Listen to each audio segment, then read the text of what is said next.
2000년의 기독교 역사를 보면 항상 반기독교적인 두 그룹이 있었습니다. 하나는 이단이고 또 하나는 안티 기독교인들입니다.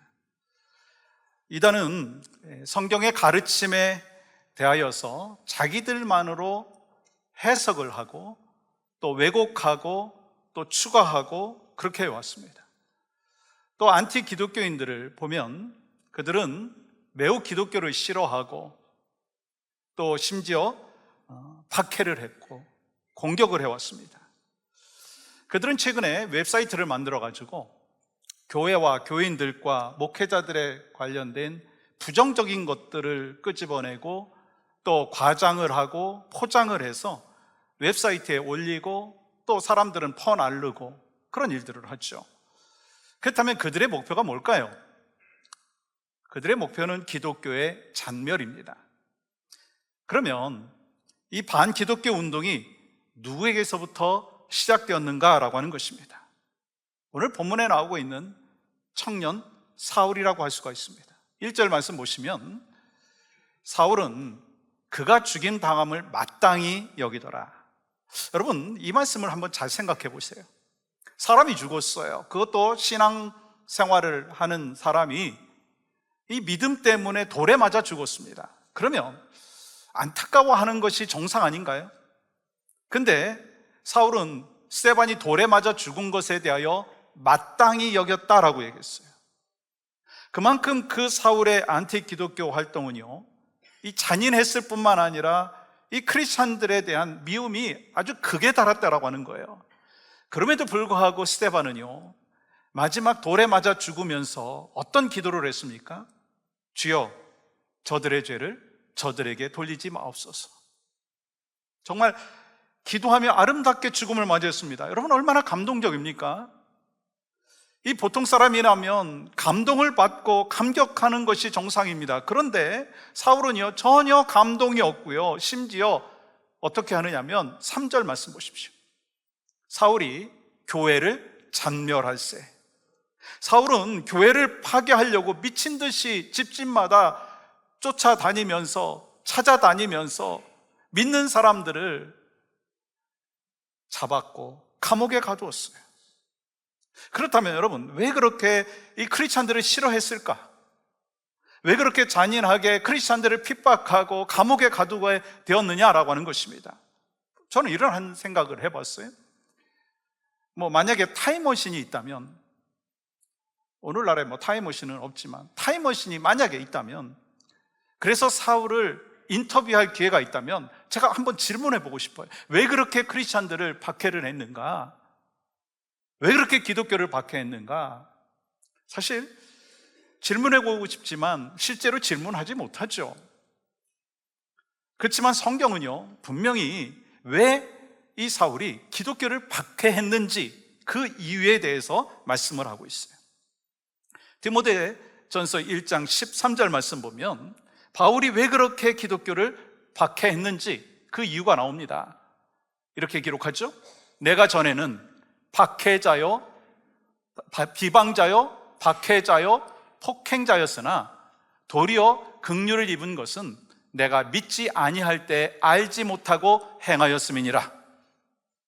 이 사도 바울이 예수 믿기 전에 크리스찬들을 박해한 이유가 뭐라고요? 몰라서 그렇다는 거예요. 몰라서 그렇다는 거예요. 그렇다면 오늘날 기독교를 싫어하는 사람들의 특징이 뭘까요?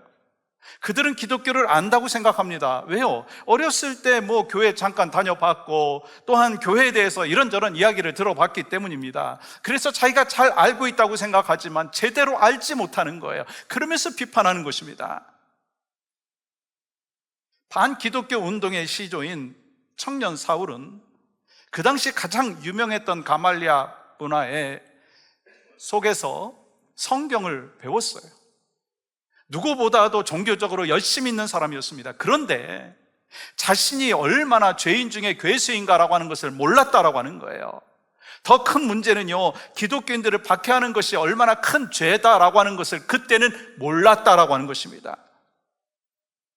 그러므로 안티 기독교인들 가운데는요, 교회를 잠깐 다녀봤기는 했지만 정말 예수님을 모르고 예수님을 만나지 못했기 때문에 박해하는 거예요.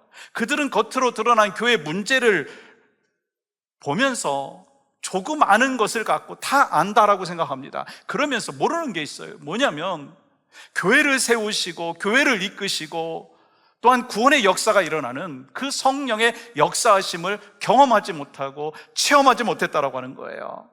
그렇습니다. 우리 주변에 유독 기독교에 대해서 비판적이고 이 크리스찬들을 싫어하는 사람들을 보면 왜 그런 줄 아세요? 예수님에 대해서 잘 몰라요. 예수님 만나지 못했습니다. 교회에 대해서도 몰라서 그런다라고 하는 거예요. 근데 오늘날에도 하나님께서는 계속해서 안티 기독교인들을 변화시켜서 크리스찬으로 바꾸시는 일을 하십니다.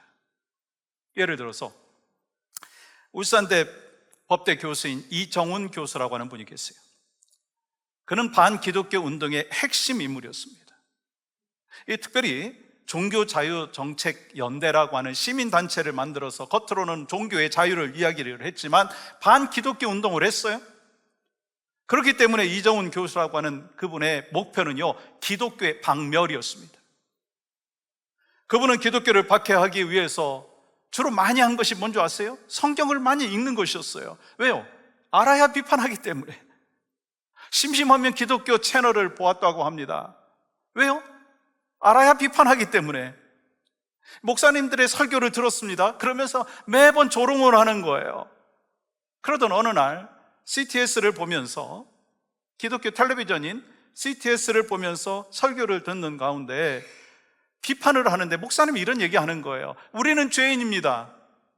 그렇게 할 때 죄인? 웃기고 있네. 너나 잘해. 그렇게 말하는 순간 갑자기 혀가 굳어졌다는 거예요. 그리고 그는 예수 앞에 꼬꾸라졌어요. 예수 믿는 사람이 되었어요. 복음을 전하는 사람이 되었어요. 한번 영상을 통해서 그 간증을 잠깐 나누도록 하겠습니다. 악이자 네. 사회 악이자 뿌리 뽑아야 될 대상이기 때문에 CTS는 네. 애청자였습니다. 교회를 어떻게 하면 더 효과적으로 공격할 수 있을까? 적을 공격하려면 적을 알아야죠. 종교자유정책연구원을 줄여서 이제 종자연이라고 하는데요. 네. 또 제 이력이 불교에 출가도 했었고. 종자연에 계실 때 예. 성경을 그렇게 많이 봤다고 그래요? 기독교를 알아야 기독교를 공격할 수 있죠. 저한테 기독교는 악이자 네. 사회 악이자 뿌리 뽑아야 될 대상이기 때문에 CTS는 네. 애청자였습니다. 그래서 비판하면서 재미를 느껴요. 목사님들이 설교하실 때 트집 잡아가지고 혼자 비판하면 그렇게 재밌어요. 저런 망상에 빠지는 사람들이 많구나 이러면서 2008년에 종교편향방지법이라고 국가공무원법 개정안입니다. 만약에 통과시키면 우리 교회가 굉장히 큰 타격을 입게 돼요. 처음 그 법을 이렇게 입법해보면 좋겠다고 기획한 사람이 저였어요. 공적 영역에서 공직에 있는 장로님이나 집사님들이 예수를 열심히 전하면 처벌도 받을 수 있게끔 무서운 법이죠. 크리스찬들을 억압할 수 있는 법이었는데 그거 말고도 고속도로에 지저스 러브즈 유 고려온단 간판도 위헌이라고 주장해가지고 철거되도록 하고. 철거됐었어요, 한동안. 예, 지금은 다시 있어요. 저는 법철학자이기 때문에 법을 사고할 때 네. 성경이 또 매우 중요해요. 모든 법이 거기서 시작되고 서구의 법치 전통이 종교개혁의 산물이고 그렇기 때문에 더 센 게 없을까? 예. 교회를 한 방에 보내고 싶다. CTS를 봐야지 이러고서 죄를 말씀하시는데 이제 그때 제가 죄라는 단어에 완전히 꽂혔어요. 또 제 삶에서의 죄의 문제, 그 다음에 법학자로서의 죄에 대한 평소 같았으면 죄인? 목사님이나 잘하세요. 이렇게 또 반발하면서 비판을 했어야 되는데 비판이 안 나와요. 제가 이제 뭐 혀가 굳었다 이런 표현을 썼는데 갑자기 굉장히 숙연해지고 예. 함부로 입을 놀릴 수 없게 된 거죠. 그 상태에서 엎드렸어요, 땅바닥에. 퇴포까지 내가 죄인이라는 걸 알게 돼버렸어요. 머리의 끝에서 발끝까지 예.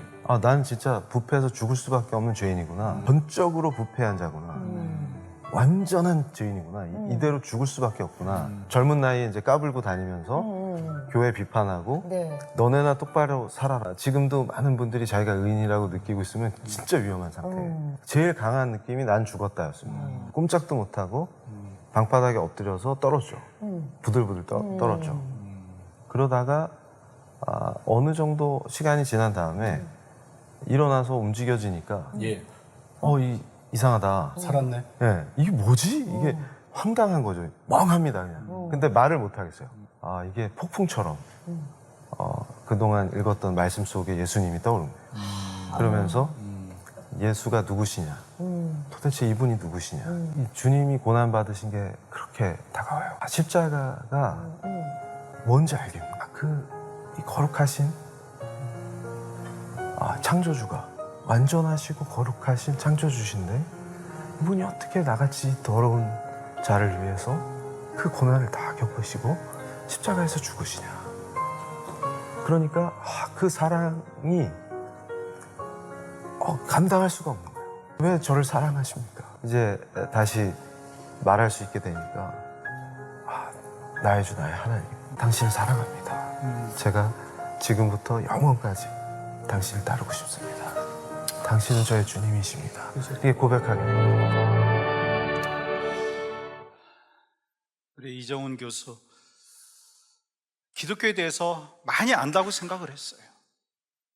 근데 인간이 어떤 죄인인지, 또 하나님이 얼마나 위대하신 분인지 제대로 알지 못했다는 거예요.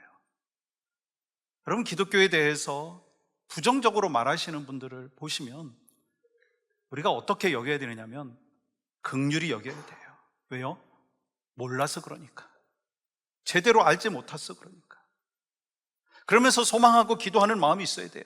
주님, 내가 영적인 눈이 뜨임으로 인하여서, 복음을 알므로 인하여서 구원받은 삶을 살아가는 귀한 은혜의 삶을 살고 있는데, 주여 저들에게도 영적인 눈이 띄어질 수 있도록 성령님 역사하여 주시옵소서.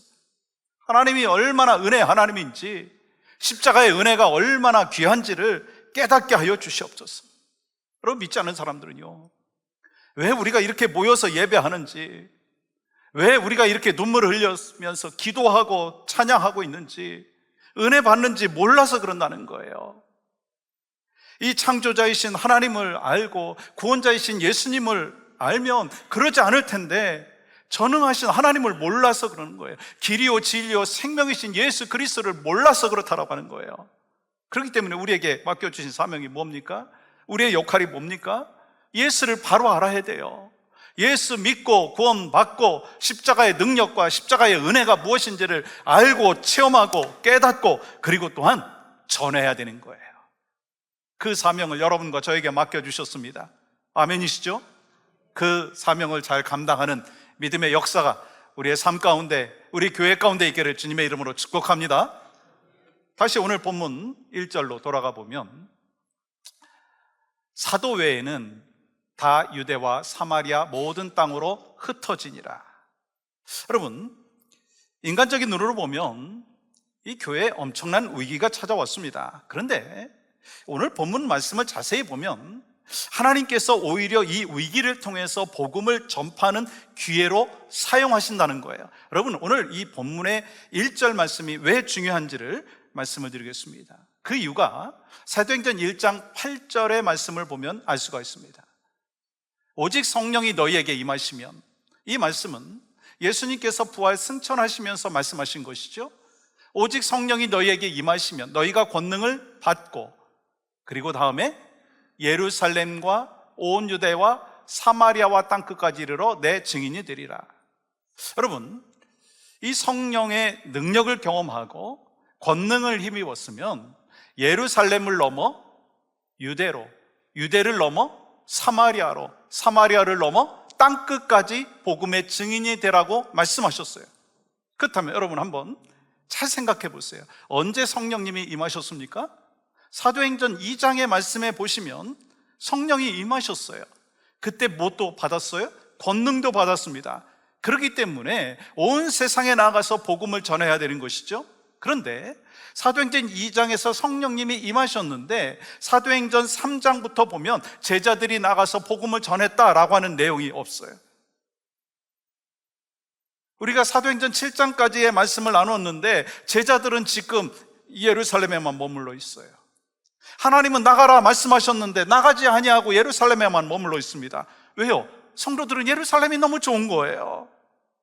왜냐하면 하나님의 은혜와 능력 가운데 교회는 부흥하고 있었고 때로 고난도 있었고 어려움도 있었지만 기도할 때 하나님의 역사하심이 있었고 하나님의 도우심을 경험할 수 있었기 때문인 것입니다. 그런데 하나님의 뜻은 그들만 복음을 누리는 것이 아니었죠.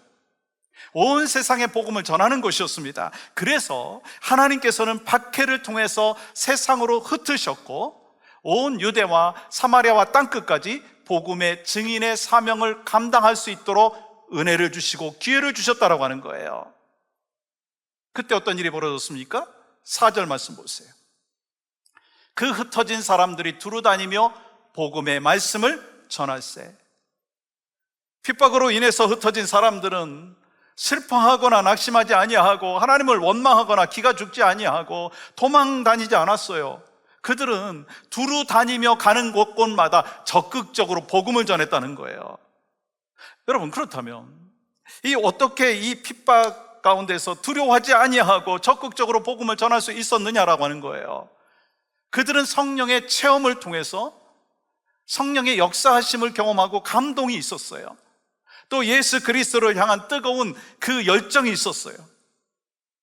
그 가슴 속에서 물밀듯 일어났기 때문에 복음의 증인의 사명을 감당할 수 있었다고 하는 거예요. 여러분, 그 흩어진 사람 중에 한 사람이 바로 빌립이에요. 그는 7 집사 중에 한 사람이었죠. 그리고 그에 대하여 성경은 뭐라고 말합니까? 성령과 지혜가 충만했다라고 말씀합니다. 그도 핍박을 피해서 예루살렘을 떠나서 사마리아 땅으로 가서 복음을 전했어요. 그러면 이 사마리아 땅은 어떤 땅인가요? 유대인들에게 있어서 이 사마리아 땅은요, 부정한 땅이었어요. 왜요? 우리가 너무나 잘 알고 있듯이 아수르에 의해서 북이스라엘이 멸망한 이후에 이 아시리아는요, 혼혈 정책을 썼어요. 그래서 문화와 종교 막 섞이게 되었어요. 이방인과 결혼함으로 인하여 이스라엘의 그 순수한 혈통을 더럽혔어요. 그렇다고 생각을 하고 이 사마리아 사람을 어떻게 취급을 했느냐면 개처럼 취급을 했어요. 멸시했어요. 천대했어요. 그런데 중요한 게 뭐냐면 하나님께서는 유대와 사마리아 사이에 넘어가기 힘든 높은 장벽을 넘게 하셨는데 어떻게 넘게 하셨어요? 핍박으로 인해서 넘게 하셨다는 거예요. 하나님께서는요, 그냥 컴포트 존에서 예루살렘에 머물러 있었던 하나님의 백성들을 흩으셨어요. 복음을 전하는 축복의 통로로 하나님 허락해 주셨어요. 어떤 계기를 통해서? 핍박을 통해서. 그래서 예루살렘에서 머물러서 예수 믿고 은혜를 늘 경험하고 있던 사람들 가운데는요, 왜 갑자기 우리에게 핍박이 오는 거야? 또 원망도 할 수도 있었습니다. 아니, 예수님이 잘 믿고 신앙생활 잘하고 있는데 왜 우리에게 이런 일이 벌어지는 거야? 불평됐었을 것입니다. 우리도 사실 마찬가지 아닌가요? 우리에게도 어려운 일이 닥칠 때 원망할 때도 있지 않습니까? 근데 지나고 보면 하나님께서 그 고난과 역경과 환난 속에서도 나를 지키시고 나와 함께 해주셨고 나의 삶 가운데 가장 선한 것으로 인도해 주셨다라고 하는 것을 기억하지 않습니까? 그런데 그 핍박과 어려움을 통해서 그 예루살렘에 머물러 있었던 사람들은 원망도 할 수도 있었습니다. 그런데 그 계기를 통해서 하나님은 더 견고케 하시고 복음을 널리 선포함으로 인하여 모이는 교회의 모습에서 흩어지는 교회의 모습으로 바꿔주셨다는 거예요. 변화시켜 주셨다는 거예요. 그동안 이 교회는 이 모이는 교회에 대하여 참 많이 강조했어요. 사실 모여야 됩니다.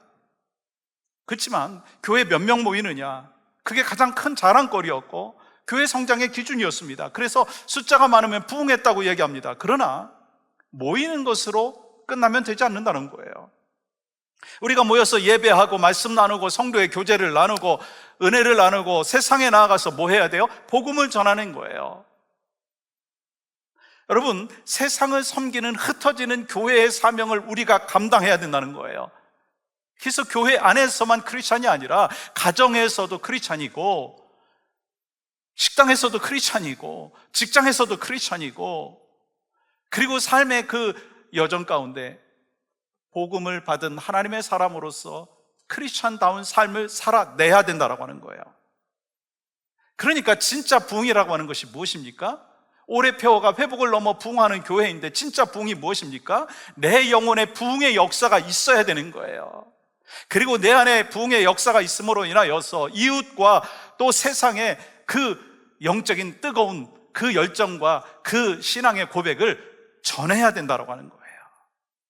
여러분, 5절의 말씀에 보시면 빌립이요 사마리아 성에 내려가 그리스도를 백성에게 전파했다고 했어요.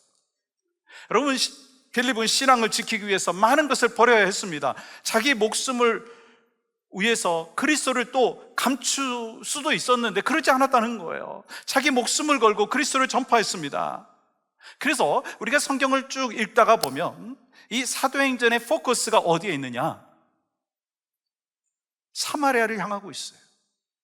여러분, 성령님의 관심이 어디 있겠어요? 지금 사마리아에 있는 거예요. 왜요? 그곳에서 복음이 전파되고 있기 때문에. 우리가 사도행전의 말씀을 묵상하다가 보면 이 사도행전의 카메라가, 사도행전의 포커스가 어디를 향하고 있나라고 하는 것을 볼 수가 있습니다. 어디를 향하고 있는지 사도행전 11장 19절부터 21절까지 제가 하이라이트 한 부분만 읽겠습니다. 그때에 스데반의 일로 일어난 환난으로 말미암아 흩어진 자들이 말씀을 전하는데 주 예수를 전파하니 수많은 사람들이 믿고 주께 어떻게 되었더라? 돌아왔더라. 여러분, 이 말씀이 안디옥 교회가 세워지는 과정을 말씀하는 것인데 이 사도행전의 이 포커스는요 어디를 향하고 있느냐면 복음 전파하는 그곳을 향하고 있다고 하는 거예요. 그리고 안디옥 교회에서 이 바울과 바나바가 목회를 하고 그 다음 이 세 차례에 걸쳐서 온 세상으로 복음을 전하는 내용이 사도행전의 그 중심 내용이 아닙니까? 그러니까 사도행전의 그 포커스는요 더 이상 예루살렘을 향하지 않고 있다는 거예요. 어디를 향하고 있습니까? 복음을 전하는 곳에 있다는 거예요. 왜요? 예수님의 관심사가 바로 복음 전파에 있기 때문인 것이죠. 여러분, 마찬가지입니다. 여러분의 목장, 우리가 섬기고 있는 교회, 주님의 관심사는 뭐냐면 그 목장 안에서 복음을 얼마나 살아내고 있느냐, 복음 안에서 살 뿐만 아니라 복음을 전하느냐라고 하는 것이 포커스라고 하는 거예요. 거기에 대해서 관심을 갖고 주님이 주목하신다라고 하는 거예요. 우리 교회가 더 이상 선교하지 아니하고 복음 전파하지 아니한다면 주님은 우리의 교회를 관심을 갖기보다는 복음을 전하는 그 교회를 향하여 관심을 갖는다는 거예요. 그렇기 때문에 이 사도행전에서 말씀을 보면 예수님의 제자들에 대한 기록이 별로 없어요. 사도행전 9장의 말씀에서 예수 만난 이후에 회심을 하고 이방인의 사도로 부름받은 사도 바울의 행적이요, 이 사도행전의 모든 내용의 대부분의 이 말씀의 내용입니다. 여러분, 그런 의미에서 오늘 본문의 주인공이 누구입니까? 빌립이에요. 그렇다면 우리에게 주시는 영적인 레슨이 무엇입니까? 우리가 예수 믿고 구원받은 사람으로서 쓰임 받아야 하는데 복음 전함으로 쓰임 받을 수 있다라고 하는 거예요. 다시 한번 말씀을 드리면 예수 그리스도의 이 복음을 믿고 전함으로 인하여 여러분과 저도 하나님 나라의 주인공이 될 수 있다는 거예요. 여러분, 주인공 되기를 원하십니까? 주역의 역할을 감당하기를 원하십니까? 여러분, 어떻게 이 빌립이 이 복음의 주인공이 됐어요? 왜 그렇습니까? 주님의 마음이 있는 곳에 그의 마음이 있었기 때문이에요. 주님의 눈길이 있는 곳에 그의 눈길이 있었기 때문이에요. 그렇기 때문에 빌립이 하나님의 말씀에 순종하고 사마리아 땅으로 갈 때 하나님 나라의 주인공이 되었어요. 그런 의미에서 여러분과 제가 하나님 나라의 주인공이 될 수 있습니다. 왜요? 오늘날에도 사마리아 사람들이 있다는 거예요. 저 사람은 도저히 예수 믿지 않을 것 같아. 저 사람은 교회에 나올 수가 없어. 저 사람이 어떻게 예수 믿어? 혹시 그러한 사람들이 있다면 그 사람이 바로 사마리아 사람일 수 있습니다. 그러나 그들에게 복음을 전파했을 때 성령께서 일하시면 그들이 주님 앞으로 돌아옵니다. 여러분, 이 사실 믿습니까?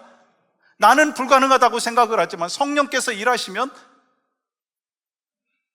성령께서 역사하시면, 성령님께서 감동을 시키시면 주님 앞으로 돌아올 수 있어요. 복음이 전파되는 거예요. 그리고 나와 그는 이 복음의 주인공의 삶을 살 수 있다고 하는 거예요. 여러분, 지금 빌립은 어떤 상황이에요? 이 박해를 피해가지고 도망하고 있는 정신없는 상황입니다. 근데 빌립은 이 생명의 위협을 느껴서 흩어진 상황임에도 불구하고 자기 생명보다 사마리아 성에 있는 그 영혼들에게 더 귀중하게 마음이 갔다는 거예요. 여러분, 그 와중에도 전도를 했어요. 왜요? 예수 그리스도를 진정으로 믿고 성령으로 인하여 충만한 역사가 그에게 있었기 때문인 거예요. 빌립은요, 자신의 처지를 생각하지 않았어요. 그들에게 예수님을 전함으로 인하여 구원의 역사가 이루어지는 것이 예수님의 관심사다라고 하는 것을 알고 그도 그렇게 살았습니다. 그래서 빌립은요, 피난길을 갔지만 전도 여행길에 삶을 살았어요. 빌립은 난 피난 간다라고 생각을 했지만 결국 전도 여행을 했다는 거예요. 우린 이렇게 말합니다. 이런 상황에서 어떻게 전도합니까? 내 형편 보세요. 좀 은퇴하고 난 뒤에 그때 하겠습니다. 어느 정도 좀 애들을 좀 키워놓은 뒤에 제가 좀 하겠습니다.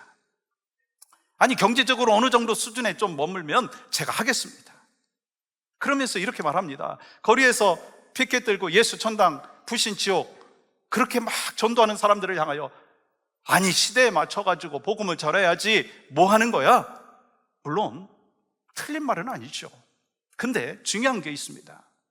우리는 오늘의 시대에 맞춰서 어떻게 복음을 전하고 있느냐는 거예요. 내가 예수 그리스도 안에서 복음의 전달자로서 내 삶이 변화된 삶을 사는 것에서 끝나느냐라고 하는 거예요. 그것도 중요하지만 더 나아가서 복음의 전달자의 사명을 감당해야 된다고 하는 거예요. 여러분, 빌립이 누구를 전했죠? 누굴 전했습니까? 예수 그리스도를 전했어요. 여러분, 5절 말씀 보세요. 그리스도를 백성에게 전파하니. 어떤 분들 정말 전도 잘해요. 어떤 전도 잘하는 줄 아십니까? 드라마 전도 잘해요. 요즘에 드라마가 나왔는데 정말 재밌어. 꼭 봐야 돼. 요즘에 CGV에서 영화를 지금 하고 있는데 내가 정말 감동받았어요. 열심히 전합니다. 내가 마켓에 가보니까 한국에서 온 물건인데 세일해. 요즘에 제주무 아주 단단해. 내가 식당에 갔는데 내가 정말 이것보다 맛있는 거 못 봤어. 꼭 가봐야 돼. 맛집을 전도하고 마켓을 전도하고 드라마 전도는 잘하는데 정말 예수 그리스도를 얼마나 전하고 있느냐라고 하는 거예요. 여러분, 빌립 집사와 성도들은요, 흩어져서 숨어 지내거나 피해 다닌 것이 아닙니다. 흩어진 곳에서 예수 그리스도의 복음과 말씀을 증거하는 증인의 사명을 감당했어요. 예수님이 그에게 맡겨주신 그 사명을 감당했다라고 하는 거예요. 순종했다라고 하는 거예요. 그러면 전도했을 때, 이 복음을 전했을 때 어떤 일이 벌어집니까? 여러분, 6절부터 보십시오. 무리가 빌립의 말도 듣고 행하는 표적도 보고 한 마음으로 그가 하는 말을 따르더라. 많은 사람에게 붙었던 더러운 귀신들이 크게 소리를 지르며 나가고, 빌립을 통해서 복음이 전파되었을 때 어떤 일이 벌어졌습니까? 귀신들이 고침을 받았어요. 또 많은 중풍병자가 고침을 받았어요. 걷는 사람이, 못 걷는 사람이 걷는 사람이 되었어요. 그리고 그 성에 큰 기쁨이 있더라. 아멘. 이때 하셔야 되는 거 아니에요? 이 사마리아는요, 사람들에 의해서 멸시받고 무시당하고 그런 곳이었기 때문에 아마 우울한 마음들이 많이 있었을 거예요. 근데 예수 그리스도를 전하게 되니까 어떻게 되었다고요? 기쁨이 찾아왔다는 거예요. 여러분, 마찬가지입니다. 우리가 가는 곳곳마다, 심지어 우리가 쫓겨다니는 그곳에서도 큰 기쁨이 넘쳐나야 되는 것은 우리 안에 복음이 있기 때문인 거예요. 우리 안에 기쁜 소식인 복음이 있기 때문인 것입니다. 여러분, 예수 믿는 사람들의 큰 표적이 무엇인 줄 아십니까? 기쁨이라는 거예요. 교회를 다니느냐 안 다니느냐, 여러분 그거보다 더 중요한 게 뭔지 아시죠? 정말 그 사람 안에 예수가 있느냐 예수가 없느냐라고 하는 거예요. 그러면 예수님이 있는 사람과 예수님이 없는 사람의 차이가 뭘까요? 예수님이 계신 분이라고 한다면 그 삶에 기쁨이 있다는 거예요. 여러분, 혹시 여러분이 교회를 열심히 다니는데 맨날 내 안에는 불평만 있고 내 안에는 불만만 있고 그리고 또한 부정적인 이야기만 계속 하고 있다면, 그리고 얼굴을 맨날 찡그리고 있다면 한번 점검해 와야 돼요. 내 안에 예수가 있는가? 내 안에 예수가 있는가? 예수님이 여러분 안에 계신가요?